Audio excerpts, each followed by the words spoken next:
Assalamualaikum warahmatullahi wabarakatuh. Alhamdulillah. Tidak pernah berhenti kita memuji Tuhan kita Allah atas segala nikmat yang dilimpahkan kepada kita. Kesehatan, kekuatan, dan segala fasilitas yang luar biasa. Kalau ingin dinilai dengan harta manusia, maka tidak akan pernah cukup untuk membayarnya. Juga kita panjatkan salam hormat kita, salawat dan taslim yang telah diperintahkan oleh Sang Pencipta Allah untuk diucapkan kepada manusia terbaik, sebaik-baik suri tauladan. Siapapun yang mencontohi manusia terbaik ini pasti hidupnya akan tentram, bahagia, kemenangan akan diperoleh dari musuh-musuh, dan juga solusi-solusi terbaik dari masalah-masalah dunia yang sedang dilalui. Karena memang tergambarkan dalam kehidupan manusia terbaik ini seperti apa yang tadi sudah digambarkan. Ketentraman jiwa, ketenangan, kemenangan, dan juga solusi yang terbaik dari masalah-masalah.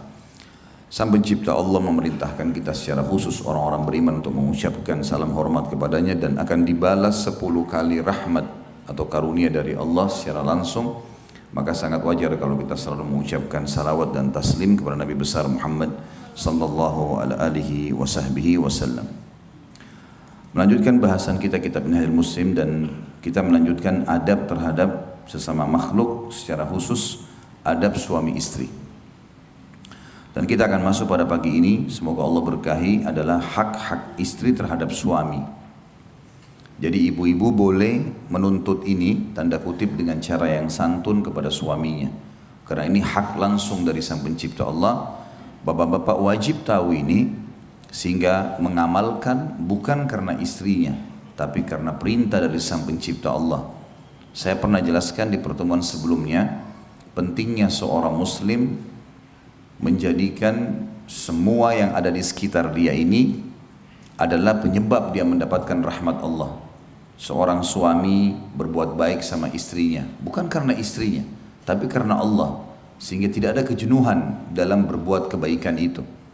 Begitu pula seorang istri dalam melayani suaminya, semua karena Allah, sehingga tidak ada kejenuhan. Karena manusia bisa melalui masa-masa di mana dia jenuh, lesu, marah, sakit, ya. Atau mungkin pada saat dia senang. Jadi kalau kita niatkan memang karena Allah, kita akan bisa melaluinya. Bukankah pada saat ibadah haji kita kerjakan capek sebenarnya?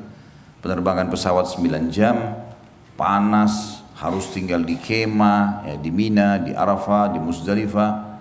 Tapi tidak pernah ada orang yang ikhlas berangkat haji karena Allah, pulang ditanya mau berangkat lagi, dia bilang enggak. Pasti mau saja. Mau berangkat lagi haji? Iya. Orang yang menjawab iya itu karena dia ikhlas. Kalau orang yang tidak ikhlas berangkat, terpaksa, hanya mau ngetes, enggak bakal mau kembali lagi. Seperti itulah kurang lebih fenomena kehidupan kita semuanya. Kita tidak akan jenuh dalam menjalani rumah tangga, karena ibadah rumah tangga ini ibadah yang sangat panjang. Semenjak akad nikah sampai kita meninggal, terus menerus kita lalui kehidupan itu. Maka butuh ilmu yang kuat, sehingga mendatangkan keimanan yang kuat, dan akhirnya pengorbanan atau cinta dan pengabdian juga maksimal.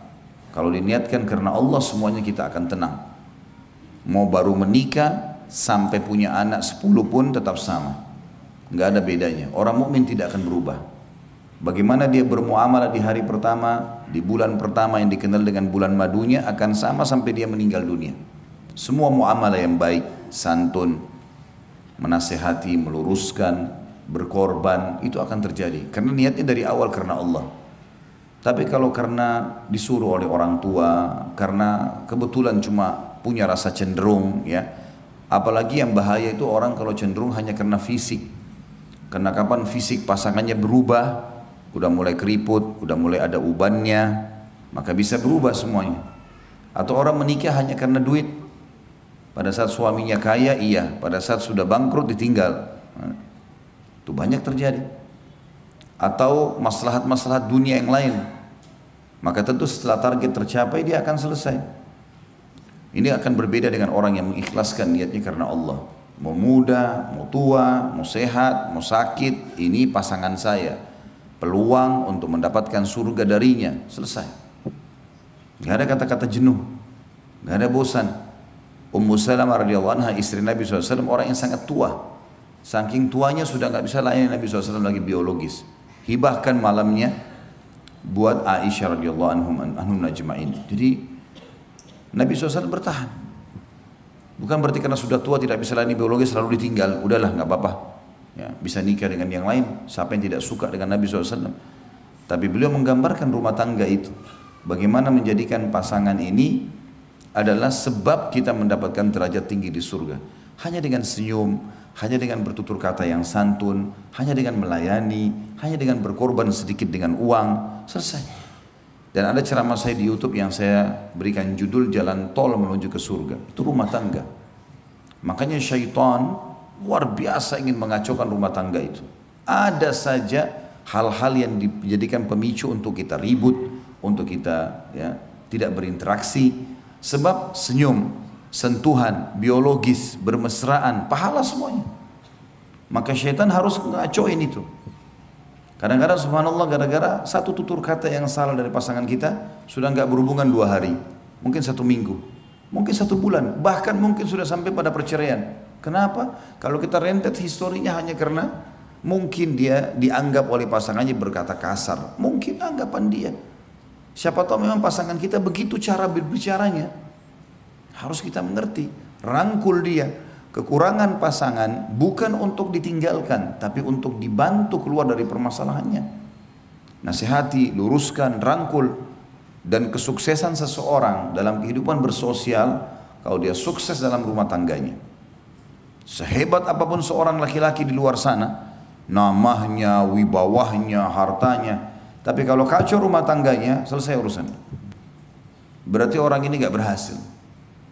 Dia hanya performance saja, seperti orang yang rapi pakaiannya, tapi di dalam tubuhnya banyak penyakit nih.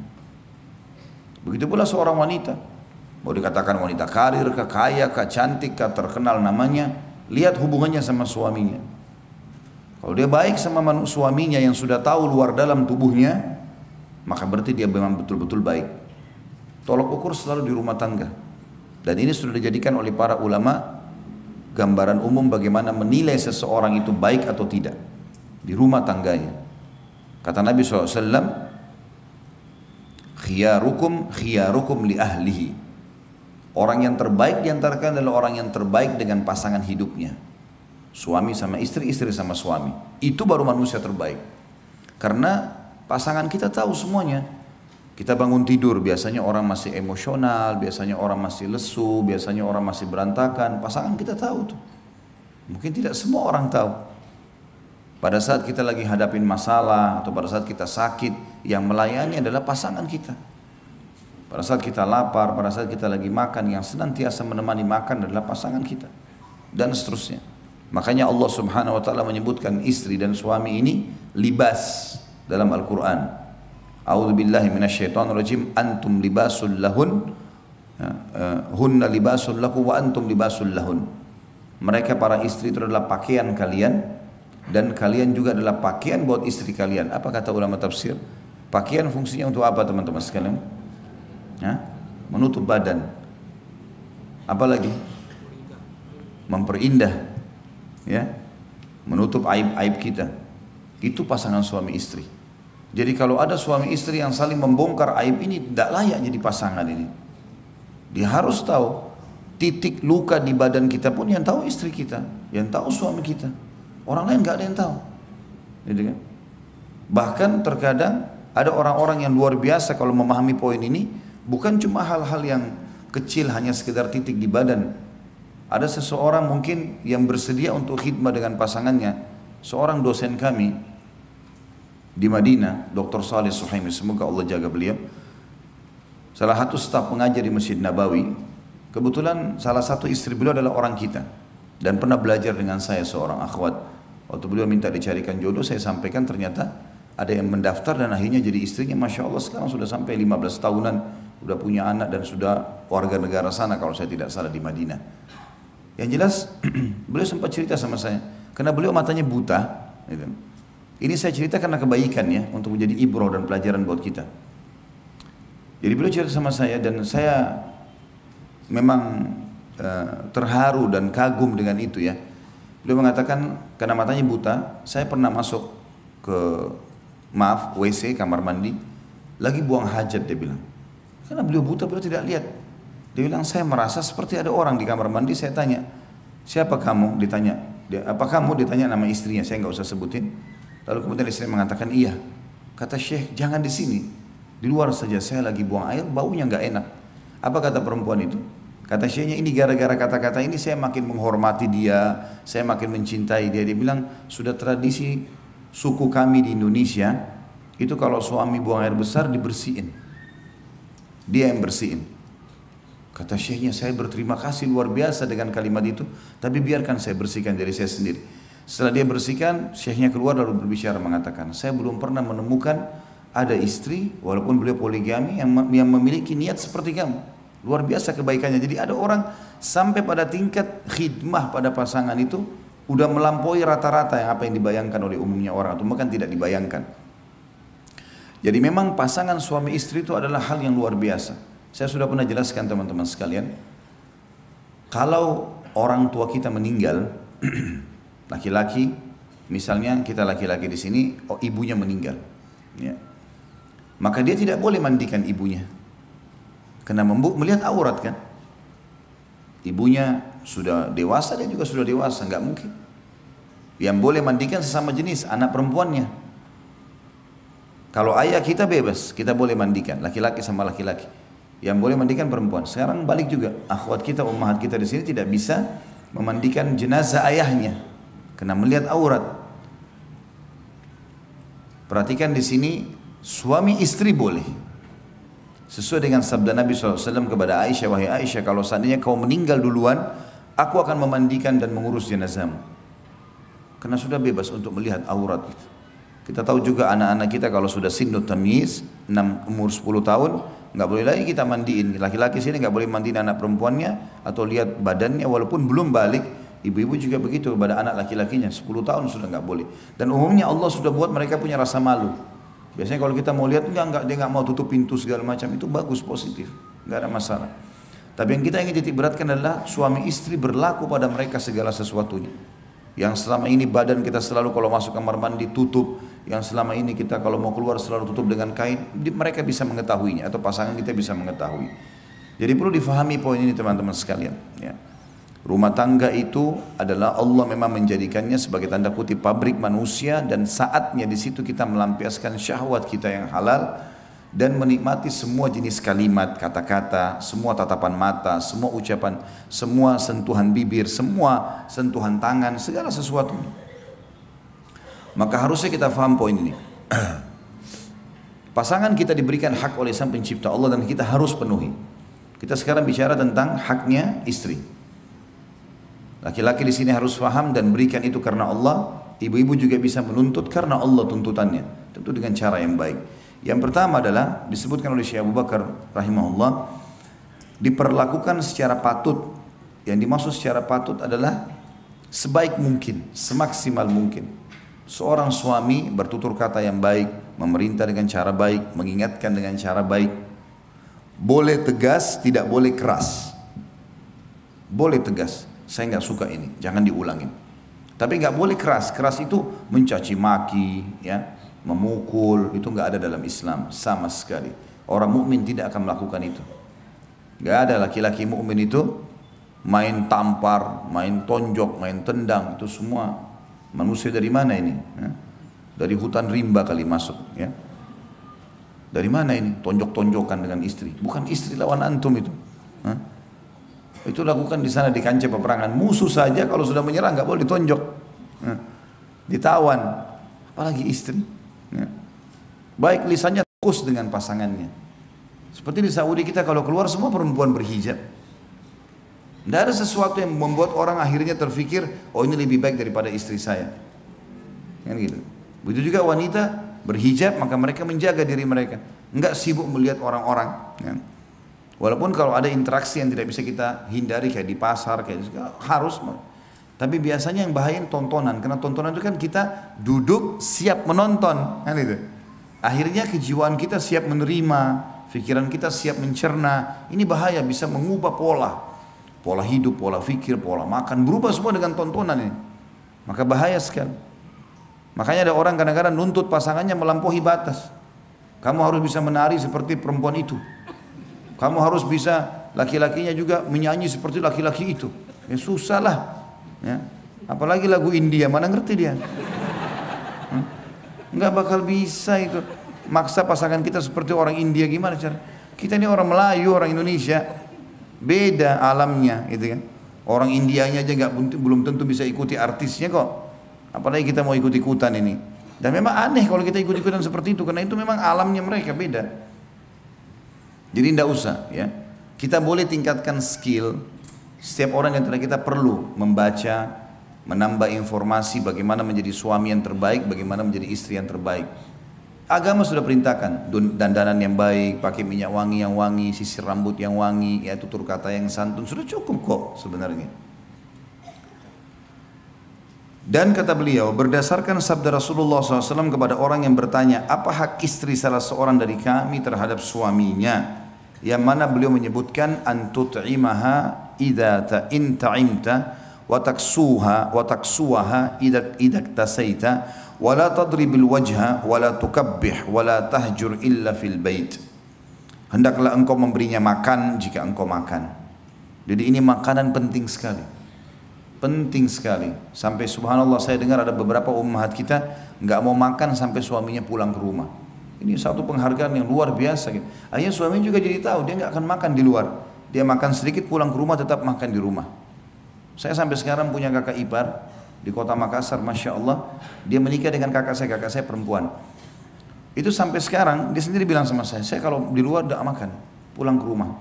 Karena dia panggil nama kakak saya, dia bilang masak buat saya. Jadi sudah bertahun-tahun anaknya sudah sampai menikah, sudah ada cucunya malah. Tapi memang dia merasa makanan itu penting, punya pengaruh besar ya. Jadi ada orang subhanallah makan pikirin dirinya sendiri. Nah. Dan kalau suami pulang temani duduk makan. Istri sudah masak, teman-teman biar kenyang incipin makan sedikit. Duduk, puji makanan itu. Royal dengan pujian kepada pasangan penting. Puji, nggak apa-apa. Asal betul, tidak ada kedustaan. Gitu kan? Dalam arti kata sini pujiannya positif. Misal kita mengatakan makanannya masya Allah masih hangat ya. Yang positifnya mana? Mungkin makanannya asin, tapi kita cari yang positifnya. Oh ini makanan hangat enak ya. Cocok kalau musim lagi udara begini. Ini pas sekali bumbunya atau apalah ya. Mungkin kalaupun ada kekurangan sedikit nanti lain kali dikurangin ininya ya. Dengan santun, dengan baik ya. Kan bisa semuanya nih. Asal mau saja masalahnya. Kita kadang-kadang tidak mau atau bahkan mungkin belum punya pengalaman, belum tahu akhirnya tidak melakukannya. Atau mungkin kedangkalan pemahaman terhadap hukum syar'i. Rasulullah SAW menyebutkan hak pertama bukan rumah, bukan transportasi, makanan. Berarti makanan punya pengaruh besar loh. Sampai saya pernah bilang di dalam pelatihan rumah tangga, saya bilang ibu-ibu kalau mau suaminya tenang di rumah, penuhi 3 hal. Tatapan matanya, perutnya dan kemaluannya. Karena memang wanita, laki-laki itu suka kalau dia pulang ke rumah semua sudah rapi, istrinya sudah wangi, tatapan mata. Dia akan rindu untuk cepat kembali ke rumah. Ya. Kalau setiap pulang ke rumah ngomong mulutnya masya Allah baunya, ya. Dekat sedikit juga ketiaknya baunya masya Allah. Ya. Larilah si suami. Dia berharap pulang kapan istri saya tidur nih, mudah-mudahan kalau saya pulang dia sudah tidur. Ya. Karena takut ketemu. Kadang-kadang ada perempuan gitu dinasihatin. Bagaimana cara bahasanya? Ini saya baru beliin odol baru ya. Nggak ngerti dia. Ini odol baru ini wangi gitu. Dia nggak ngerti. Oh iya dikasih pembantu. Atau dia taruh saja dia nggak pakai. Ini harus peka memahami masalah-masalah seperti ini. Sensitif sekali. Baiklah masalah makanan penting. Dan teman-teman kalau makan sesuatu di luar enak, laki-laki belikan istri. Bawa ke rumah. Ini tadi saya makan enak, beliin. Oh saya sudah kenyang nggak apa-apa, yang penting kamu sudah tahu tadi saya makan ini. Kan dia merasa ada kontak batin karena makanan kita perhatian, begitu juga dengan istri. Beli makanan apapun, keluar sama teman-teman, lagi ke Bogor, lagi kemana, keluar sama keluarga, tentu ada mahramnya misalnya sama keluarga. Kemudian pulang bawa makanan khas. Tadi saya makan ini enak loh, ya. Bungkusin, buatin buat suami misalnya, itu penting. Memberinya pakaian jika engkau berpakaian, ini yang tadi saya bilang berimbang di antara keduanya. Berimbang ya. Pakaian-pakaian dipakai semuanya bagus, santun, baik ya. Dan boleh kita menikmati pakaian ya, tidak ada masalah. Janganlah memukulnya pada wajah dan jangan menjelek-jelekkan. Ini yang paling banyak berbekas pada jiwa wanita, bapak-bapak sekalian. Jangan pernah jelekin dia. Udah selesai. Gak usah bilang kamu dasar pendek, kamu dasar gembut, kamu dasar begini. Ini hindari semua. Karena kata-kata yang kita ucapin itu terekam sampai dia mati. Kata-kata yang dia ucapin bagi kita sudah dibuang. Makanya salah satu karakter wanita yang saya bilang adalah tanda kutip pendendam. Laki-laki tidak. Sudah tahu buktinya kan? Pernah saya jelasin yang lalu. Sekarang bapak-bapak kalau lagi ribut sama istrinya, baca WA-nya nih, oh macam-macam tulisannya. Kita marah pertama, tapi 2 hari lagi kira-kira diapain WA-nya? Dihapus. Ngaku nggak? Iya kan? Paling dihapus, sudahlah, sudah selesai, gak usah disimpan. Ibu-ibu saya tanya, kalau bertengkar sama suami, dihapus WA-nya? Nah, masalahnya itu. Biar sudah 1 tahun yang akan datang lagi baikan nih, lagi keluar kota sama-sama. Terus sempat tersebutkan ada satu masalah yang dulu, itu kan dulu pernah begini. Bahkan kau pernah WA begini. Enggak, kata suaminya, mana? Ini buktinya. Masih ada. Nah, jadi perempuan tuh cocok jadi penyelidik. Suka nyimpan-nyimpan. Sekarang ibu-ibu saya ajar caranya, ikuti cara laki-laki dalam masalah ini. Ada sesuatu, udah selesai, clear masalahnya, hapus semuanya. Nggak boleh disimpan. Karena itu pemicu syaitan. Bahaya sekali. Nggak usah ingat-ingat kata-katanya lagi. Sudah selesai. Orang mukmin harus clear. Orang sudah, Allah saja kalau kita minta maaf dimaafin kok. Dan dihapusin semua bekas-bekasnya. Masa kita enggak gitu ya. Jadi hati-hati, jangan pernah memukul. Wajah terutama. Wajah itu dimuliakan sama Allah. Banyak orang tampar segala macam ini, hati-hati bapak-bapak. Dan jangan menjelek-jelekkan. Jangan menjelek-jelekkan. Wajah istri untuk dicium, bukan untuk ditampar. Ya, untuk ditatap, bukan untuk ditampar. Hati-hati. Dan banyak laki-laki yang luar biasa kasarnya. Ya. Jangan menjelek-jelekkan, jangan pernah jelekkan dia, jangan pernah jelekkan perbuatannya, karena berbekas semuanya. Jadi rangkul untuk keluar dari masalah itu. Dan jangan memisahkan diri darinya kecuali dalam rumah. Ini yang tadi kita bilang hajar. Jadi nggak boleh pergi ke rumah orang tua, nggak boleh pergi ke rumah teman, di rumah saja. Jadi biar istri tahu kalau kita ada di kamar sebelah misalnya, ya, dihajar, dia tahu. Kalau sholat tetap kita bangunkan, nyalain lampu di kamar, sholat sudah subuh, lalu kita pergi. Ya. Seperti itulah. Dalam sabda beliau yang lain, tentu hadis ini diriwayatkan tadi Imam Abu Dawud nomor 2142 dengan sanad hasan. Dalam sabda beliau yang lain, Rasulullah SAW bersabda, "Ala wa haqquhunna 'alaikum an tuhsinu ilaihinna fi kiswatihinna wa ta'amihinna." Ingatlah bahwa hak mereka para istri terhadap kalian adalah kalian berbuat baik kepada mereka dan memenuhi pakaian dan makanan mereka. Itulah alam wanita. Bagaimana kita memberikan kepada mereka makanan dan pakaian yang membuat mereka puas dan suka. Ya. Dan juga sabda Nabi SAW, dan itu tadi hadis sudah kita sebutkan, diriwayatkan Imam Tirmidzi nomor 1163, dan sabda Nabi SAW selanjutnya adalah la yafruq mu'minun mu'minah in kariha minha khuluqan radiya minha akhar. Janganlah seorang mukmin membenci seorang mukminah istrinya, jika ia membenci satu perilaku darinya, niscaya dia rela terhadap perilaku yang lain. Istri kita juga manusia. Misal ada perempuan menonjol sekali di masakan, itu kelebihannya, pujilah dia di situ. Mungkin dia kurang dalam penataan rumah. Mungkin ada perempuan dalam mengatur pakaian, kerapian rumah bagus, tapi nggak bisa masak. Kalau ada yang Allah berikan kepada kita, masya Allah, wanita yang bisa mengatur semua itu sangat luar biasa. Udah rumahnya bersih, dianya bersih, masakannya enak, karunia dari Allah. Tapi seorang mukmin harus paham, kalau ada kekurangan istri, selama bukan pelanggaran agama ya, cuma masalah-masalah khidmah pelayanan, maka dia, kata Nabi SAW, janganlah seorang mukmin membenci seorang mukminah istrinya jika ia membenci satu perilaku, ada yang dia tidak suka karena kekurangan, niscaya ia rela dengan perilaku yang lainnya.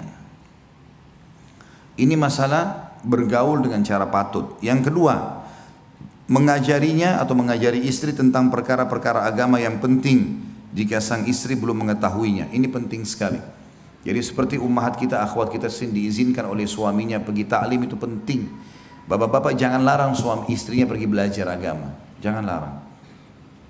Karena itu maslahatnya buat kita sendiri sebenarnya. Kalau bapak-bapak memahami itu, ikhwah kita memahami berapa besar pengaruh kebaikan perubahan pada istri kalau dia pulang dari pengajian, maka dia tidak akan melarang. Karena perempuan pakai perasaan. Kapan ibu-ibu kena perasaan dari sisi agama beda dengan laki-laki. Kalau laki-laki mungkin dia tahu tentang sholat malam, tapi kalau dia capek dia mengatakan saya capek, mungkin besok aja saya sholat. Perempuan belum tentu begitu. Mungkin kalau dia kena perasaan secara keimanan, walaupun capek dia bisa bangun sholat malam. Kena perasaan beda. Ya. Di sini kita harus mengajarkan dan membiarkan mereka mendalami agama yang dalam, ya, baik itu dengan cara hadiri pengajian atau kita memberikan fasilitas yang lengkap. Sekarang sudah ada internet, ya, dengan segala macam perusahaannya berbeda-beda bersaing, ya, sudah sangat cepat kita bisa pasang di TV, ya. Saya pernah mengunjungi rumah seorang Muslim, saudara kita, dia lihatin ke saya, jadi dia sudah pakai internet yang cukup bagus di rumah, semuanya sudah tinggal acara ceramah. Istrinya pun habis masak, dia lagi di kantor tinggal putar YouTube ceramah Ustadz Fulan, tinggal nonton saja. Karena biasanya kalau acara TV, kalau luput jamnya kita nggak bisa kan. Kalau di YouTube kan kita bisa ulang-ulang, bisa kita pilih lagi, bisa dinonton lagi walaupun kita tidak sempat hadir tadinya. Positif, siapkan fasilitas itu di rumah. Jadi buat di rumah itu betul-betul suasana Islami dan disiapkan semua fasilitasnya. Atau mengizinkannya untuk menghadiri majelis-majelis taklim untuk belajar karena kebutuhannya untuk mempelajari agamanya dan mensucikan jiwanya lebih besar daripada kebutuhannya terhadap makanan dan minuman yang juga wajib dipenuhi sebagaimana firman Allah Subhanahu wa taala dalam surat Tahrim ayat 6. A'udzu billahi minasyaitonir rajim, ya ayyuhalladzina amanu qu anfusakum wa ahlikum nara. Al-ayat. Hai orang beriman, pelihara dirimu dan keluargamu dari api neraka. Maksudnya buat dia faham agama supaya dia tidak berbuat hal-hal yang berbau agama. Saya sedih kalau melihat atau mendengar sebagian akhwat kita atau umat kita mengeluh, ya kadang-kadang kami mau pergi taklim dilarang oleh suami. Sayang sekali. Dia tidak faham kalau suaminya tahu bagaimana pengaruh secara kejiwaan karena hadir di pengajian itu luar biasa. Dia akan lebih santun dengan suaminya, dia akan lebih khidmah, dia akan lebih takut kepada Allah dalam hak-haknya, itu akan tertanamkan, ya. Kata beliau, istri termasuk keluarga yang harus dipelihara dari ancaman api neraka, yaitu dijaga dengan keimanan dan amal soleh. Sedangkan amal soleh itu harus dengan ilmu sehingga bisa melaksanakannya dengan benar sesuai dengan tuntunan syariat.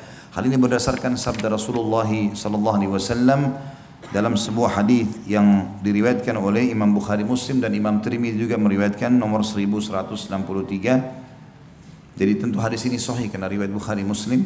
Rasulullah SAW bersabda, ala wastausu bin nisa'i khaira fa innahunna awanin au asiratun indakum. Ingatlah, berbuat baiklah terhadap para wanita karena mereka adalah tawanan yang ada pada tangan kalian. Bapak-bapak, saya kasih resep sederhana, walaupun ini rahasia di antara kita, cuma pakai mic apa boleh buat, ibu jadi dengar gitu kan. Tidak bisa matiin, harus dengar gitu. Jadi kalau istri berbicara sesuatu, sekali lagi, omongan-omongan yang tidak nyaman tinggalkan saja. Ditinggalkan maksudnya tidak usah dihiraukan, tetap ada di situ tapi nggak usah dihiraukan. Kita buat teh sendiri, kita buat kopi, kembali lagi dengarin, biarin saja, anggap orang sedang berdongeng. Biarin dia ngomong, nggak apa-apa. Itu kuncinya. Dan jangan terpengaruh dengan setiap statementnya perempuan, karena perempuan kalau sampaikan sebuah statement, dia tidak pikir jangka panjangnya, sekarang saja. Lagi marah ya sekarang, mau cerai, mau mati, mau apa, terserah, nggak mau tahu. Kalau kita laki-laki kan berpikir panjang, makanya perceraian ditaruh di tangan laki-laki. Kalau cerai di tangan ibu, satu hari berapa kali ibu ceraikan suaminya? Saya mau tanya. Terlambat sedikit, saya ceraikan kamu. Hah? Semua cerai. Jadi kalau mendengar kata-kata cerai dari lisan istri sudah biasa itu. Itu sudah, jangan dihiraukan, jangan menjadi beban pikiran. Nah, anggap angin lalu. Kalau dia ngomong sesuatu yang positif baru kita tanggapi. Itu yang dilakukan Umar bin Khattab. Istrinya marah, ngoceh-ngoceh, dibiarin sama Umar. Sampai ada sahabat mau mengeluh, istrinya juga bicara begitu di rumah. Oh, ternyata rumah Umar didengar dari luar suaranya istrinya Umar. Kau Umar begini, kamu begitu, kamu begini, segala macam. Umar diam saja. Orang ini pulang, akhirnya Umar dengar ada orang tadi depan pintu, dibuka pintu sama dia, dikejar orang itu. Kenapa kau pulang? Amir Mu'minin, masalah kita sama. Di rumah istri saya banyak ngomel-ngomel, di sini juga anda diomelin gitu. Dia bilang, perempuan Dia udah masakin masakan saya, dia udah cuciin baju saya, dia jadi ibu anak-anak saya. Udahlah, anggap saja dia ngomel. Ya. Maaf ibu-ibu ya, anggap radio rusak. Lah, kalau dia sudah ngomong kasar, pulangin saya ke rumah orang tua saya nyesel nikah sama kau, masa mau dilayani? Hah? Kira-kira, masa mau dilayani? Oh iya, saya pulangin kamu sebentar, kan tidak mungkin. Nanti akhirnya kau sudah dibawa pulang di mobil tengah jalan baru nyesel-nyesel. Jangan, tidak usah dilayani. Tanda kutip tadi ya, radio rusak itu. Hanya supaya mudah difahami. Tapi kalau nanti kalau coba terapin, kalau memang ada bapak-bapak yang Allah uji gini, istrinya suka ngomel, coba terapin. Kalau dia lagi ngomong, walaupun kita pegel, dengarin aja. Nanti sekali dua kali dia tidak mau lagi ngomel tuh, karena dia tahu tidak ditanggapi. Nah, dia jadi berhenti sendiri. Sudah tahu ya? Senyap suara bapak-bapak ini. Entah paham atau enggak ini. Itu rahasia susah didapat itu ya. Baiklah. Sabda Nabi SAW sini yang mulia, ingatlah, berbuat baiklah terhadap kaum wanita. Maksud dalamnya adalah bertutur kata yang baik. Tidak usah terlalu ditanggapi permasalahan yang diucapkan. Karena banyak laki-laki begitu, terlalu terbawa dengan arus perkataan istrinya. Akhirnya dia sakit hati sendiri, dia pegel sendiri. Enggak. Bijaksana, dewasa. Yang perlu ditanggapi yang enggak usah. Tapi juga kita enggak usah tinggalkan. Ya, itu penting. Karena mereka adalah tawanan di tangan kalian. Dari rumah ayahnya kita ambil dengan kalimat akad, dipindahin ke rumah kita. Dia yang masain, dia yang bersihin rumah, dia yang jadi ibu anak-anak. Ngapain harus dimarah-marahin? Enggak perlu. Udah biarin aja.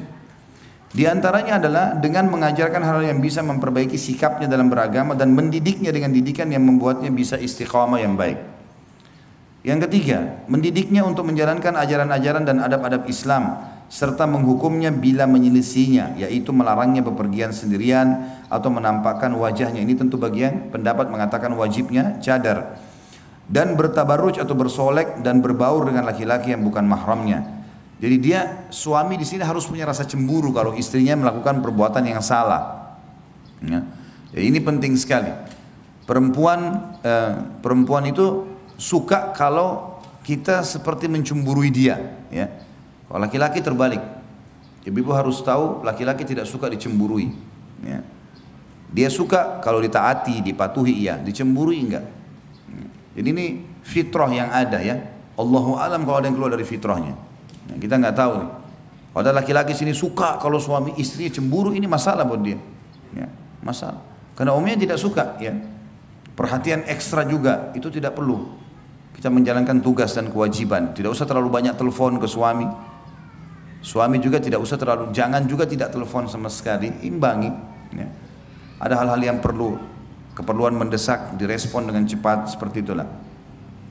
Dan kalau dia melanggar agama di sini harus dihukum. Hukum ada arti kata dia harus diingatkan. Ya. Di samping itu hendaknya memberikan perlindungan dan pengayoman yang cukup sehingga tidak membiarkannya merusak akhlak atau agama dan tidak membiarkan sarana untuk berbuat fasik terhadap perintah-perintah Allah dan Rasulnya atau berbuat jahat. Karena suami adalah penanggung jawab istrinya, berkewajiban menjaga dan memeliharanya sebagaimana firman Allah di dalam surah An-Nisa ayat 34, A'udzubillahi minasyaitonirrajim, ar-rijalu qawwamuna 'alan nisa. Kaum laki-laki adalah pemimpin bagi kaum wanita. Juga dalam hadis Bukhari Muslim, Imam Bukhari nomor 893, Imam Muslim 1829, Rasulullah SAW bersabda, "War-rajulu ra'in fi ahlihi wa huwa mas'ulun ar-ra'iyyati." Laki-laki adalah pemimpin bagi keluarganya dan akan diminta pertanggungjawabannya terhadap keluarga yang dipimpinnya. Jadi kita bertanggung jawab terhadap pelanggaran-pelanggaran istri juga. Jadi kalau ada istri tidak pakai hijab, dia tidak sholat, suaminya bertanggung jawab itu. Beda kalau sebaliknya ya. Kalau suami melanggar ya, agama, tugas istri mengingatkan, tapi bukan kewajiban dia seperti kewajiban suami terhadap istri. Karena posisi suami pada istri sama dengan posisi orang tua pada anak. Salah anaknya maka dia bertanggung jawab, salah istri dia bertanggung jawab. Ya, dan tidak terjadi hal yang sama bagi perempuan. Jadi misalnya kalau suaminya melakukan hal yang salah di luar sana, dia dengar, dia nasihat, dia boleh nasihat, tapi dia tidak tanggung jawab. Karena dia tidak punya kewajiban perempuan mengawasi suaminya lagi buat apa di luar. Tapi istri harus suaminya mengawasi, lagi ngapain di rumah, kerja apa, ketemu sama siapa, tamu siapa yang datang, harus dengan izinnya semua. Ya. Yang keempat, bersikap adil bila dia poligami tentunya terhadap para istri jika memang dimadu, yaitu adil dalam memberi makanan dan minuman, pakaian, tempat tinggal dan juga giliran, ya. Tentu di sini termasuk dalam adil kalau istri pertama memiliki misalnya 2 anak, istri kedua misalnya baru nikah, belum punya anak, maka tentu beda dari sisi nafkah dan makanan. Karena ada anak-anak, gitu kan. Kalau mau lebih adil lagi, maka setiap istri diberikan hak yang sama. Kemudian nanti anak-anak diberikan hitungan sendiri. Maka itu jauh lebih tenang, ya, lebih baik. Memberi makan dan minum, pakaian, tempat tinggal. Dan kalau seorang suami berpoligami, dia berikan istrinya yang satu baju, misalnya ada pesanan harga 200.000 misalnya. Kita tahu yang istri yang lain tidak butuh baju itu, maka kita kasih nilainya. Tetap harus adil, nggak boleh tidak. 200.000 sini, 200.000 kasih ke sana. Buat penilaian, ya, yang harus ada, tidak boleh tidak. Walaupun istri kita tidak harus tahu dalam masalah poligami itu. Misalnya ini tadi saya beliin baju dia, gitu kan, 200.000. Kamu kan tidak butuh, saya kasih duitnya. Nggak usah dibahasakan itu. Karena kalau dibahasakan nanti dia akan bertanya panjang. Bajunya seperti apa, warnanya apa, ya. Nggak perlu. Kita sudah tahu, tulis di laptop atau di data kita pribadi di handphone kalau istri ini punya hak 200.000, hak 1 juta. Karena yang ini kita kasih. Kecuali hal-hal yang di luar di luar hak-hak ini, yang misalnya udzur syar'i. Kalau si perempuan sakit misalnya, istri pertama sakit, masuk rumah sakit, diopname, bayar 5 juta. Enggak mungkin kita kasih 5 juta ke istri kedua yang sehat. Enggak, kalau dia sakit nanti kita biayai. Ini keluar dari udzur lain. Nah, kalau sakit, tapi kalau yang lain enggak boleh. Harus adil. Catat per rupiahnya. Karena Allah akan hisab itu. Hati-hati. Nggak ada hubungannya sama sekali. Saya punya catatan di laptop saya, semuanya lengkap. Ini lebih sekian, saya kasih yang ini. Nilai, nggak bisa sama sekali. Kalau salah ini hubungannya sama langit. Bukan sama mereka-mereka ini. Perempuan gampang kalau mau dikelabui, bisa saja orang bohong. Tapi sama Allah nggak bisa. Hati-hati. Allah bisa tarik fasilitas yang Allah berikan kepada kita justru karena kita melanggar hukum dengannya. Jadi jangan main-main soal ini. Harus di sini adil. Karena poin keempat bicara masalah itu, ya. Dalam masalah giliran adalah mabit, hak mabit, dan ini tergantung bagaimana seseorang itu bernegosiasi kalau mabit. Nah, mabit masih bisa negosiasi. Misal saya datang 3 hari sekali atau saya bagi setiap hari satu. Normalnya sehari masing-masing. Kalau tidak, misalnya karena kesibukan atau beda kota, maka bisa negosiasi. Saya bisa datang waktunya sekian kali. Kalau dia mengatakan baiklah nggak masalah, si istri bertanazul namanya, memberikan haknya, tidak apa-apa datang misalnya seminggu sekali atau 2 minggu sekali atau 3, itu nggak ada masalah. Tergantung kesepakatan. Kalau itu disepakati khusus untuk masalah mabit. Tapi kalau nafkah nggak boleh sama sekali. Dari sisi harta tadi harus sama. Dikatakan tidak berat sebelah dalam hal-hal tersebut atau curang ataupun aniaya. Karena Allah yang Maha Suci dan Maha Tinggi telah mengharamkannya. Sebagaimana firman-Nya dalam surah An-Nisa ayat 3, A'udzubillahi minasyaitonirrajim, fa in khiftum alla ta'dilu fawahidatan aw ma malakat aymanukum. Kemudian jika kalian takut tidak dapat berlaku adil, maka kawinilah seorang saja atau budak-budak yang kalian miliki. Maksudnya harta rampasan perang kalau ada, kalau kita tidak bisa nikahi orang-orang yang bebas, maka nikahilah tawanan-tawanan perang itu dan diajak masuk Islam, ya. Seperti itulah yang dimaksud, supaya biasanya sisi maharnya lebih murah, pola hidup lebih sederhana karena dia ingin diselamatkan dari keterbudakan itu. Rasulullah SAW telah berwasiat untuk berbuat baik terhadap istri sebagaimana sabda beliau di dalam hadis At-Tabarani dengan isnad hasan riwayat Tirmidzi 3895, khairukum khairukum li ahlihi wa ana khairukum li ahli. Sebaik-baik kalian adalah orang yang paling baik terhadap istrinya. Ini tolok ukur suksesnya seorang laki-laki. Setinggi apapun jabatan dia, ya, sebanyak apapun titelnya, setampan apapun dia, lihat hubungannya sama istrinya. Baik sama istrinya, tanya istrinya baik gak suaminya? Kalau baik dia bilang ya sudah, gitu kan. Dan kata Nabi SAW, aku adalah orang yang paling baik di antara kalian terhadap istrinya. Artinya contohi aku dalam bermuamalah, maka kalian akan dapat yang terbaik. Karena kita kalau contohi orang yang baik, kita akan, apa akibat buat dia akan kena akibat buat kita. Kita kalau contohi orang buruk, apa akibat buat dia, akibat buat kita juga, ya. Orang kalau rajin ke masjid, sholat, orang baik, jujur, Akibatnya apa dia? Namanya harum. Kita kalau ikuti sama kan akibatnya. Pencuri teman kita, pembohong kita ikutin. Akibatnya dia apa? Dibenci orang. Kita juga akan dapat akibat yang sama. Yang kelima, tidak menyebar rahasianya. Ini penting sekali. Nggak boleh kita sebar rahasia teman-teman sekalian. Dan tidak menyebut-nyebut aib yang ada padanya. Ini yang luput banyak orang-orang kita di Indonesia ini. Luar biasa gitu. Sampai suaminya atau istrinya itu semua orang tahu siapa dia. Diceritakan segala satu keburukannya. Nah, jangan. Walaupun sudah cerai, teman-teman sekalian nggak boleh ceritain aib orang. Nggak boleh. Orang umum saja nggak boleh kita ceritain aibnya, apalagi pasangan kita. Jangan. Ada orang dia jengkel karena salah satu perilaku atau dia tidak cocok, kemudian dia sebarkan sana sini. Itu tidak boleh.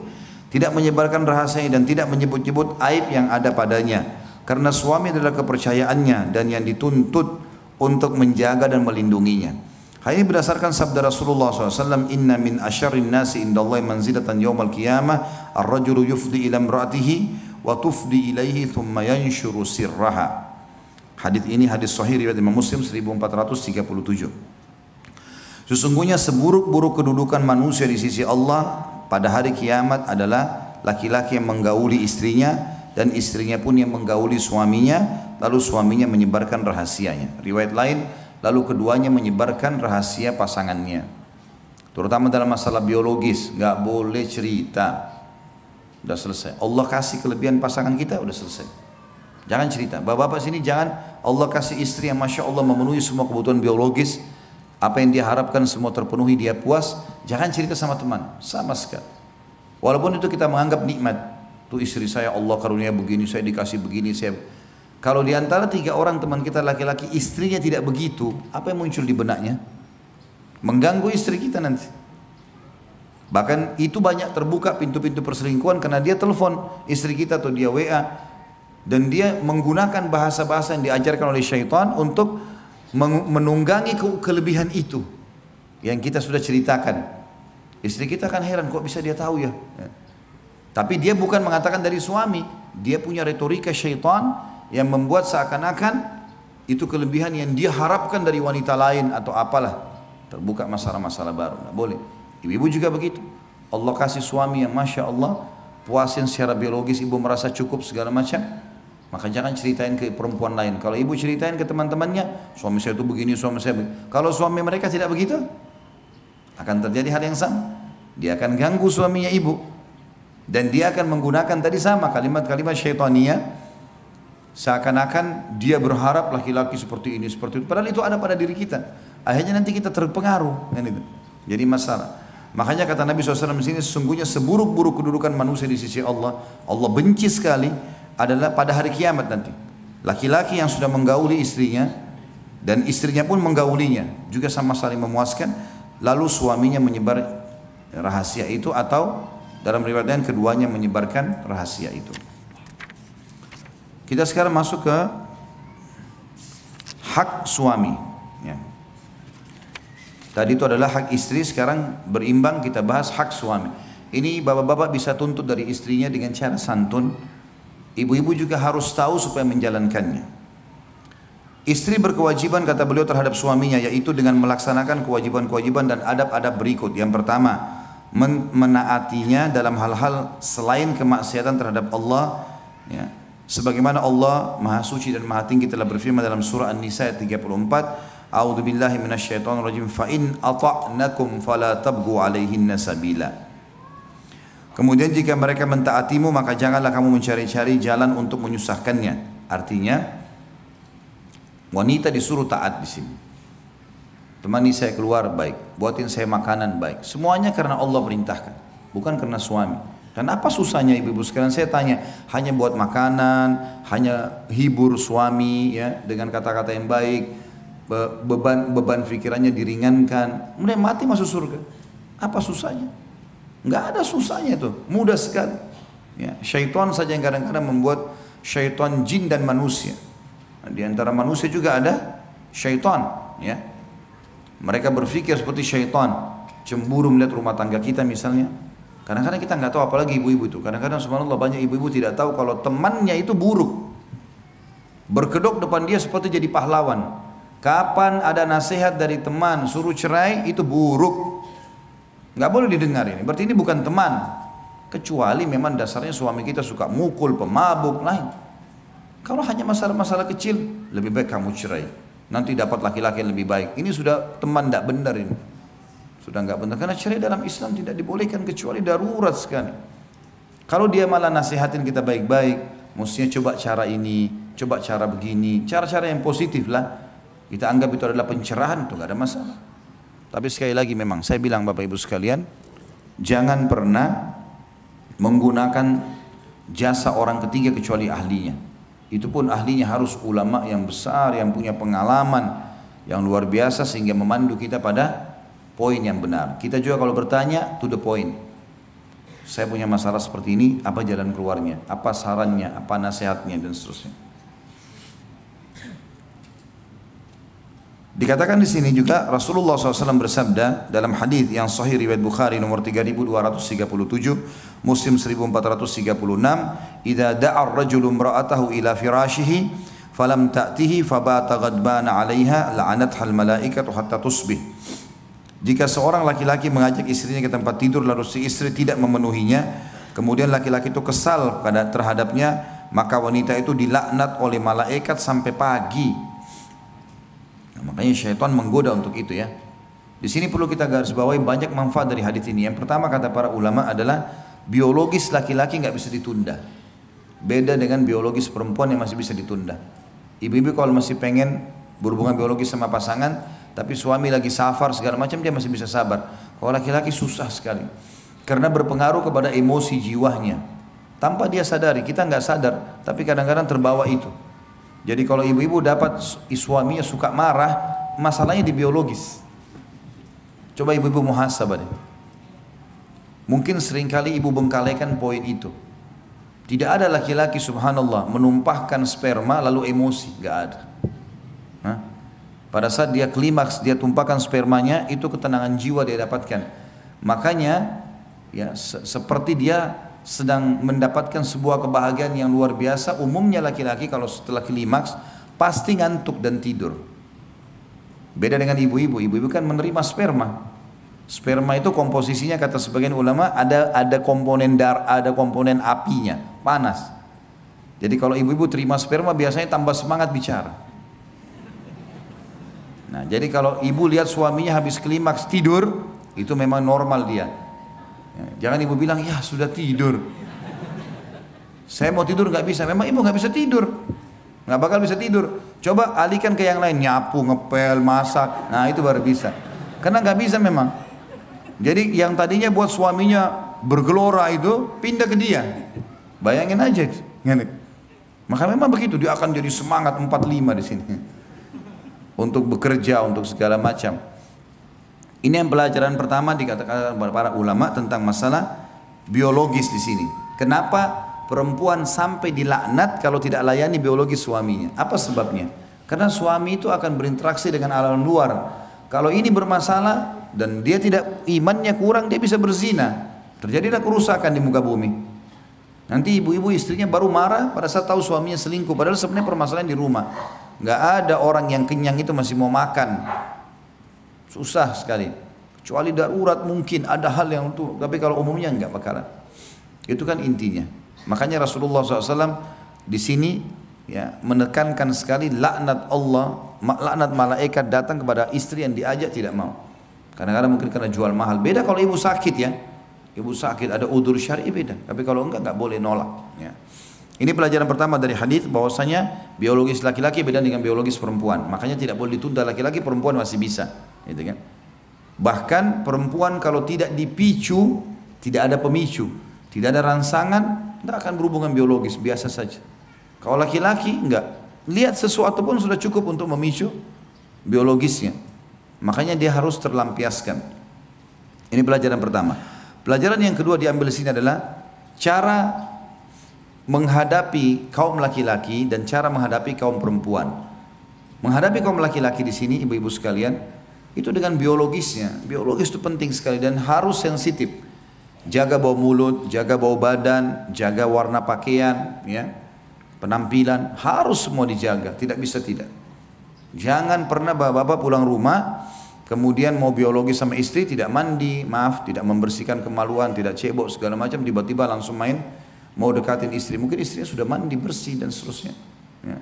Perempuan juga begitu, ibu-ibu jangan berpikir akan didekati oleh suami kalau memang dasarnya ada bau, sekarang sensitif sekali. Bau mulut, bau badan, kenapa sih nggak pakai minyak wangi, kenapa nggak kumur-kumur dengan mouthwash, ada banyak, sikat gigi sebentar berapa, 1 menit paling gitu kan. Semprot minyak wangi, sesuatu yang disuka oleh pasangan kita, pakai baju yang paling bagus ya. Kadang-kadang subhanallah ada orang menganggap rancu dengan istri atau suami menggunakan baju-baju khusus buat mereka di rumah. Ini keliru. Apa yang membuat pelacur, mohon maaf, punya nilai jual? Ibu-ibu saya tanya, apa yang membuat pelacur punya nilai jual? Penampilan, pakaian, kan itu, wangi. Coba kalau seandainya dia pakai daster di tempat perzinahan, kira-kira ada yang mau bayar dia? Enggak kan? Nah, semestinya setiap istri begitu di rumah, bukan kita contoh pelacur, tidak. Mestinya pakai baju yang bagus. Kalau merasa baju itu kurang cocok tapi suami suka, nggak apa-apa, bersabar, kita pakai gitu kan. Mungkin warna yang dia suka. Kalau suami suka rambutnya panjang, dipanjangin. Dia suka sedikit di model yang asal tidak menyerupai laki-laki, nggak ada masalah. Saya pernah hadapin kasus rumah tangga dari keluarga saya, 15 tahun lebih menikah, mau cerai, puncaknya saya duduk sama suaminya karena suaminya suka rambut panjang. Istrinya nggak suka, selalu mau pendek rambutnya, hanya masalah itu. Tapi 15 tahun suaminya sabar, selalu bilang, kadang-kadang dia bawain foto, saya suka foto perempuan rambut panjang begini, kadang-kadang apalah bahasanya, akhi. Ya akhi. Jadi gara-gara itu saja, ayah istrinya sempat dinasehatin, kenapa sih kalau memang panjangin rambut, kenapa? Kan bagus, suaminya jadi suka lihat gitu kan. Bapak-bapak boleh beli baju yang bapak-bapak suka, boleh beli baju. Saya tidak merasa aib kalau saya beli pakaian yang saya tahu ini saya suka lihat kalau istri saya pakai. Bukan aib itu. Pakaian tidur kah, pakaian apa, itu di rumah gitu kan. Itu nggak ada masalah. Sebagaimana juga ibu-ibu bisa lakukan itu, ya. Karena bagi laki-laki kita penting sekali masalah melihat sesuatu itu. Ini yang pelajaran kedua yang diambil ya. Kalau masing-masing laki-laki dan perempuan ini cara menghadapinya. Ibu-ibu kalau mau suaminya lunak, ya, baik, maka biologis nomor 1 bagi dia. Dan perempuan juga harus tahu dari sisi lain, kalau suaminya membutuhkan itu, melihat, ya, dilayani segala macam. Laki-laki juga harus tahu untuk membuat supaya istrinya mau melayani biologis, dia penuhi semua tadi hak-haknya. Ibu-ibu sekarang kalau dikasih baju baru, dikasih sepatu baru, tas baru, gembira nggak kira-kira? Gembira, nanti akhirnya bisa melayani biologis suaminya kan. Kalau suami nggak pernah bawa hadiah sama sekali di rumah, nggak pernah beliin baju, nggak pernah bawain hadiah apa, nggak pernah buat kejutan. Perempuan tuh suka dibuat kejutan loh. Nah bapak-bapak, nggak ada yang ngantuk kalau saya bahas masalah ini ya. Kalau kita laki-laki nggak suka kejutan, malah kadang-kadang sempat marah, ibu-ibu jangan buat kejutan buat suami. Masak boleh lah, dia suka sesuatu mungkin. Tapi buat kejutan apa gitu kan, mungkin biasa saja. Kalau perempuan suka dengan kejutan, bapak buat kejutan sesuatu apa ya, yang membuat akhirnya dia gembira. Sehingga biologis bisa terpenuhi karena berhubungan dengan masalah perasaan. Juga ada sabda lainnya, beliau SAW bersabda dalam hadis yang sahih diriwayatkan Abu Daud nomor 2140, Al-Hakim meriwayatkan nomor 206 dan disahihkan oleh Tirmidzi di nomor 1159. Rasulullah SAW bersabda, "Lau kuntu amiran ahadan an yasjuda li ahadin la amartul mar'ata an tasjuda li zawjiha." Jadi hadis ini ada sebabnya sebenarnya ya. Pada saat Muadz bin Jabal radhiyallahu anhu kembali dari Yaman ke Madinah, tiba-tiba beliau sujud di bawah kaki Nabi SAW. Lalu kata Nabi SAW, "Apa ini Muadz? Berdirilah." Kata Muadz radhiyallahu anhu, "Ya Rasulullah, saya di Yaman melihat kalau orang-orang menghormati pimpinan mereka, maka mereka sujud di kakinya. Dan saya anggap anda orang paling layak untuk saya sujudi. Maka saya sujud kepada anda." Kata Nabi SAW, "Tidak. Hai Mu'adz, seandainya," ini lanjutan, ini hadisnya saksi bahasan ditulisnya, tapi saya awali dari awal kisahnya. "Seandainya aku dibolehkan memerintahkan seseorang bersujud kepada orang lain, pasti aku perintahkan wanita sujud kepada suaminya." Perhatikan ya, tidak ada hadis ini bu, yang berbunyi saya akan suruh anak sujud pada orang tuanya. Nggak ada loh. Saking besarnya hak suami. Nggak ada hadis yang mengatakan saya akan suruh anak-anak sujud kepada orang tuanya. Padahal orang tua luar biasa kedudukannya. Bahkan ulama mengatakan tidak dibolehkan sama sekali. Tapi Nabi berikan perumpamaan kalau boleh sujud selain Allah, saya suruh istri sujud pada suaminya. Ada juga seorang wanita datang kepada Nabi SAW mengatakan, ya Rasulullah, dalam hadis sahih, saya mau menikah, orang ini belum menikah. Saya mau menikah, tapi saya mau tahu dulu apa hak suami saya. Supaya saya tahu nanti saya berikan haknya. Kata Nabi SAW, kalau dada suamimu luka dan bernanah, lalu kamu bersihkan dengan lidahmu, bukan dengan kain, maka kau masih belum bisa memberikan haknya.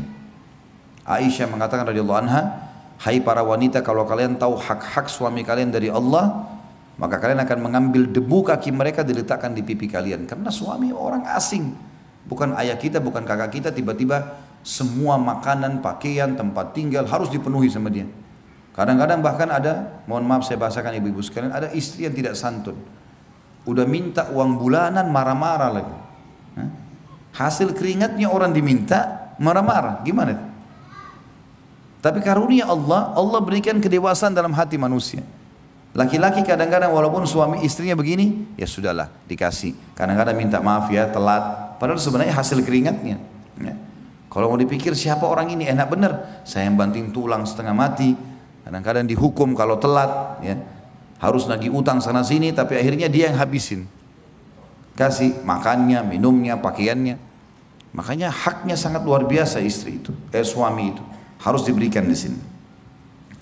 Yang kedua, tadi itu mentaati pada hal yang ma'ruf. Memelihara diri dan menjaga kehormatannya. Menjaga harta dan anak-anaknya serta urusan rumahnya. Yang dimaksud dengan menjaga harga diri adalah tidak interaksi sama lawan jenis. Ya. Sudah cukup, tidak ada poliandri dalam Islam. Perempuan tidak boleh punya dua suami, satu suami. Tidak ada poliandri. Poligami bagi laki-laki ada. Tapi poliandri tidak ada. Maka sudah ada suami, selesai. Gak ada lagi laki-laki lain, sudah selesai. Lampiaskan di situ perintah-perintah agama, ya, semua yang dibutuhkan dari lawan jenis, sudah selesai. Sampai meninggal, insya Allah masuk surga. Kemudian yang dimaksud dengan menjaga harta dan anak-anak adalah titipan suami. Makanya saya pernah bilang kalau dalam bab nafkah, misal ibu dikasih, ini nafkah ya 10 juta. Kemudian ternyata pengeluaran kita tiap bulan 8 juta. 2 juta ini harus dilaporin ke suami. Ini ada lebih 2 juta ya. Bagaimana? Kalau kita dengan santun baik kan misalnya suami bilang sudah nggak apa-apa buat tabungan kamu misalnya. Sudah jadi halal buat ibu. Itu pun kalau sumbernya dari suami, nanti misalnya 2 juta ini tiap bulan ibu tabung. Misal dalam setahun kali 12 kan jadi 24 juta. Terus ibu mau investasikan, ibu bahasakan, jangan tidak. Nggak boleh. Saya mau usaha ini ya, pakai uang ini sudah saya tabung sekian. Maka insya Allah jalankan halal. Kecuali memang dasarnya uang itu dasarnya uangnya ibu sendiri. Misal ibu dapat warisan, ibu memang sebelum nikah sudah punya usaha, itu lain. Itu biar ibu keluarkan tanpa sampaikan suami, haknya ibu tuh, haknya ibu. Suami nggak punya hak di situ. Tapi kalau sumber dari dia nggak boleh, harus disampaikan. Menjaga anak-anak juga ini, ibu-ibu harus tahu, boleh pakai pembantu, boleh pakai babysitter, tapi tidak boleh membiarkan anak dididik oleh mereka. Banyak anak-anak muslimah akhlaknya seperti akhlak pembantunya. Memang dia tidak pernah urus sama sekali. Bangun tidur, dia tinggal mandi, makan, keluar. Anaknya mana cuma dilihat sebentar. Oh sudah mandi, sudah selesai. Tidak, bukan itu. Duduk, ajarin kalimat-kalimat yang baik. Duduk, ya, ajarkan agama. Kalau lagi dimandiin sama pembantu, lihat, datang, benar nggak cara mandinya? Mungkin anak kita masih belum bersih cara mandinya. Mungkin dipaksa, gitu kan? Saya pernah temukan anak saya, setiap kali mau mandi, kayak orang yang ketakutan. Ketakutan luar biasa, kayak orang yang stres, trauma. Sampai saya panggil anak saya panggil anak laki-laki saya panggil, sini nak, coba masuk ke kamar mandi, saya coba mandikan. Alhamdulillah saya mandikan sendiri anak saya, umur 3-4 tahun, ya, sama sekali nggak nangis. Tapi saya lihat ternyata dia kayak orang trauma. Jadi selama ini kalau dimandikan oleh teman yang membantu di rumah ini, itu sering dipaksa. Ditutup itu kamar mandi, dipaksa, disiramin langsung. Kadang-kadang tidak nafas. Dia trauma dengan itu. Lihat kalau orang tuanya tidak awasin, saya bilang sama istri saya, lihat tuh. Bahayanya kalau kita cuma biarkan saja, gitu kan? Dia mandi sama saya nggak trauma sama sekali. Dan saya lihat sendiri waktu saya mau siram kepalanya kayak orang ketakutan, nggak mau. Saya kasih dia timba, mandi sendiri nak. Lihat nih caranya, mandi. Akhirnya dia bisa. Sekarang alhamdulillah sudah baik. Dan saya dudukin akhirnya saya bicara baik sama muslimah ini saudari kita.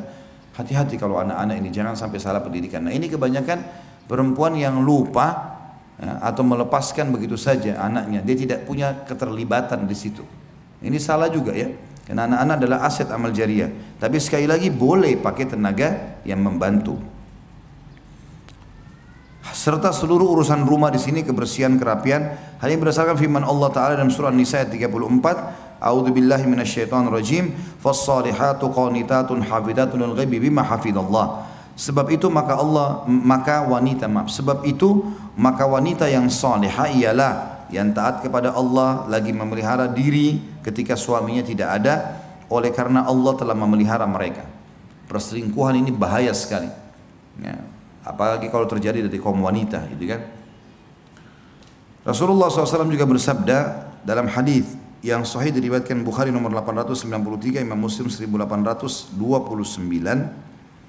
wal mar'atu ra'iyatun ala baiti zawjiha wa waladihi, dan wanita adalah pemimpin di rumah suaminya, maksudnya bertanggung jawab terhadap rumah suaminya dan anak-anaknya.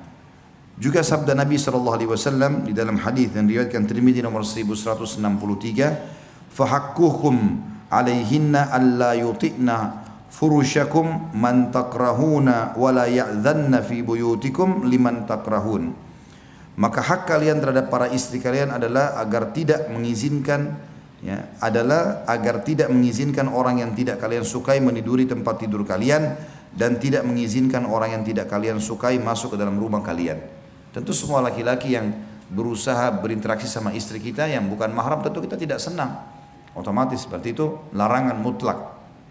Ya. Karena bagaimana seorang istri, ranjangnya suami yang beli, lemarinya, listrik rumahnya, suaminya yang bayar, lalu dia masukkan laki-laki lain di situ. Dari mana adab dan tata keramanya ini? Tidak mungkin. Ya. Haram dalam Islam itu. Ataupun dia berselingkuh di luar, nggak mungkin. Ya. Dan ini waswas syaitan, kadang-kadang membuat sebagian wanita dikuasai syaitan. Padahal sebenarnya suaminya sudah bisa penuhi dia.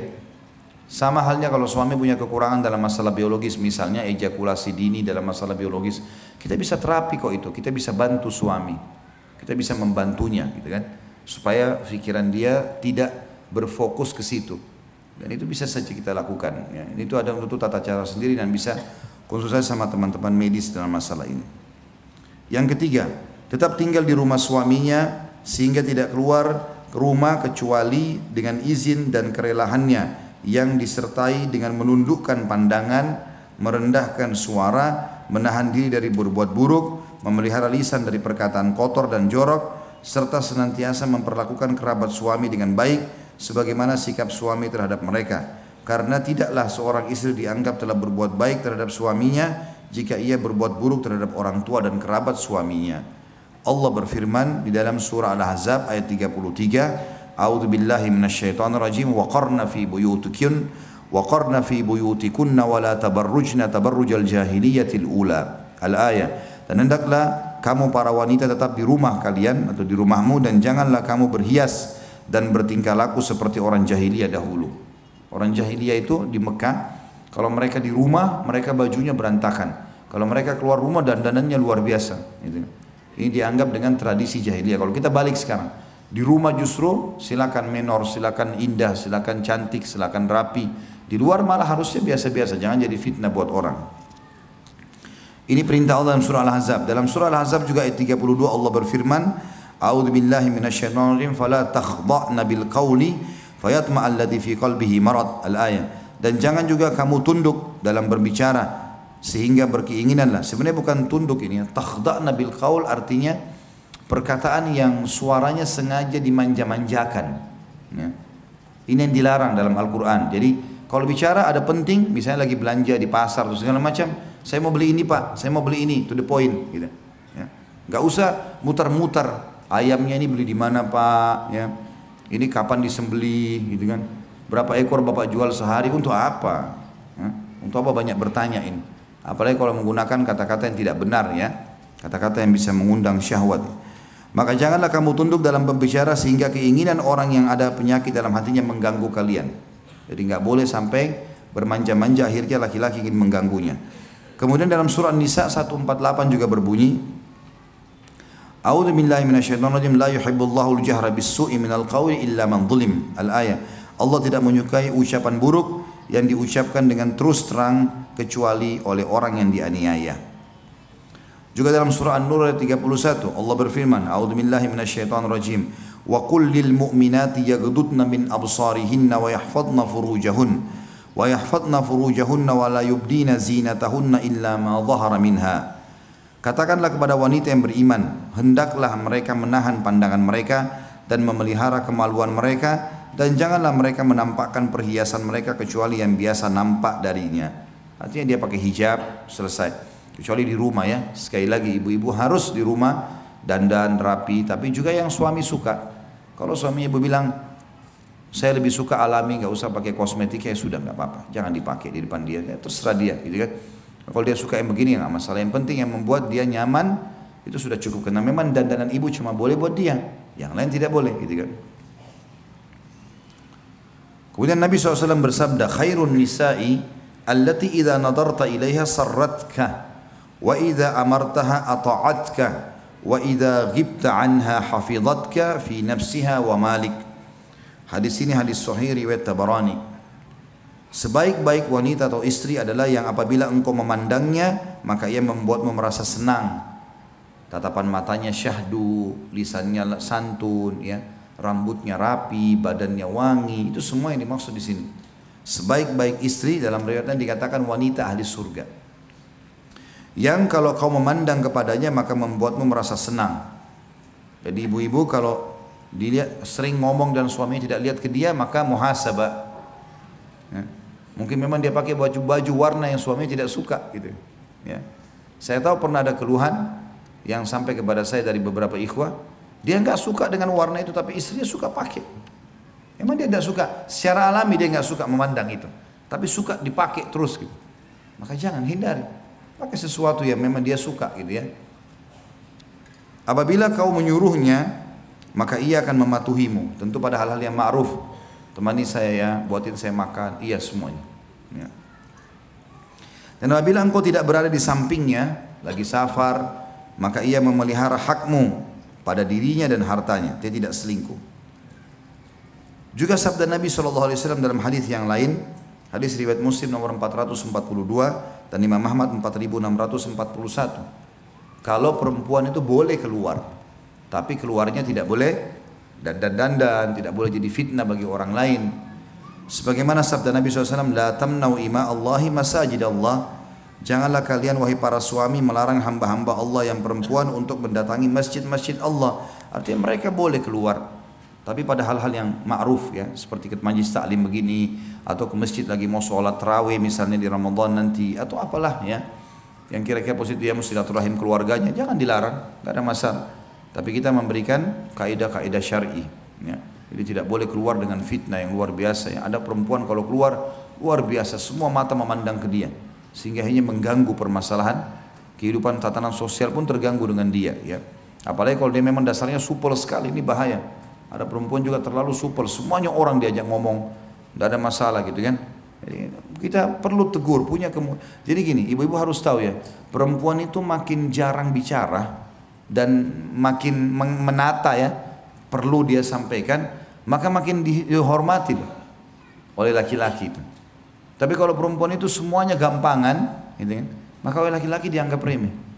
Kalau ada perempuan belum nikah, suaminya tahu, calon suaminya tahu kalau dia ini orangnya bijak, ngomong kapan perlu ya, dia jaga wibawahnya. Kecuali kalau sudah nikah lain, maka pasti akan dihormati. Yang beda perempuan yang murahan segala macam bisa disentuh, diajak ngomong, omongannya juga murah sekali. Semuanya gembar sana sini, sama ini bilang iya, sana bilang iya. Ini jadi masalah buat dia. Sampai Nabi SAW melarang mengkhidbah wanita yang sudah dikhidbah oleh laki-laki lain.